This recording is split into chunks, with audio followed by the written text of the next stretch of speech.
घर में तो ना दिन का चैन है ना रात का सुकून। छप्पर में भी इतने छेद हो गए हैं कि लगता ही नहीं है सर पर छत है। सारा दिन घर में धूप आती रहती है, घर में रहो या बाहर कोई अंतर नहीं है। अरे बहुओं, तुम्हारी बात हुई थी क्या शहर में? क्या रहा पैसों का? हाँ माँ जी, मैंने सुरेश जी से बात की थी, लेकिन वो बोले कि अभी शहर में भी काम बहुत मंदा है, कमरे का किराया भी नहीं निकलता, ऐसे में वो हमें पैसे नहीं भेज पाएंगे। जब परेशानियां आती हैं तो सारी एक साथ ही आकर पड़ जाती हैं। अब तो लगता है कि मुझे यही करना पड़ेगा। सुमित्रा ने ऐसे बोलकर अपने पांव से पायल उतार ली और चांदी की पायल वो अपनी बड़ी बहू कोमल को देकर बोली, ये ले बहू, वैसे तो मैं इन पायलों को कभी ना बेचने को सोची हुई थी, क्योंकि ये तेरे बाबा की आखिरी निशानी है, लेकिन अब घर के ऐसे हालातों में मुझे ना चाहते हुए भी इसको बेचना पड़ेगा। इसे ले और इसे बेचकर घर का राशन ले आना। माँ जी, मैं चाहती तो नहीं हूँ, लेकिन हम बहुओं में से अब किसी के भी पास सोने या चांदी का कुछ नहीं बचा। सब ऐसे ही घर की जरूरतों में खत्म हो गया, इसीलिए अब पेट की जरूरत के लिए करना पड़ेगा। कोमल ने ऐसे बोलकर सुमित्रा के हाथ से उसके पायल को ले लिया और तीनों बहुएं उसे बेचने के लिए सुनार के पास जाने को निकल गई।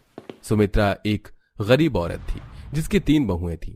तीनों बहुओं के पति बाहर शहर में काम करते थे, लेकिन अब शहर में भी काम बहुत ज्यादा मंदा था, जिससे सुमित्रा के घर में पैसे की बहुत ज्यादा किल्लत हो रही थी। अभी तीनों बहुएं बाहर आई ही थीं कि तभी बड़ी बहू कोमल को कुछ याद आ गया। अरे नहीं, क्या हुआ कोमल भाभी? तारा, त्रिशा, आज तो हम बिल्कुल जामुन के पेड़ के बारे में भूल गए। गर्मी इतनी ज्यादा है, धूप ने हमारा ही दम सुखाया है, बेचारे पेड़ की क्या हालत हो रही होगी। सही कहा, बेचारा पेड़। एक काम करेंगे, पहले पायल को बेचकर राशन खरीद लेंगे और उसके बाद घर जाने से पहले पेड़ के पास चले जाएंगे। ठीक बोल रही हो भाभी, इस तरह एक ही चक्कर में दोनों काम हो जाएंगे। तीनों बहुओं ने ऐसे ही प्लान बना लिया। बस फिर क्या था, ऐसे ही उन्होंने अपने अपने काम को भी किया। उन्होंने सबसे पहले पायल को बेचा, जिसके बाद वो सभी जरूरत का राशन लेकर पेड़ के पास जंगल में आ गई।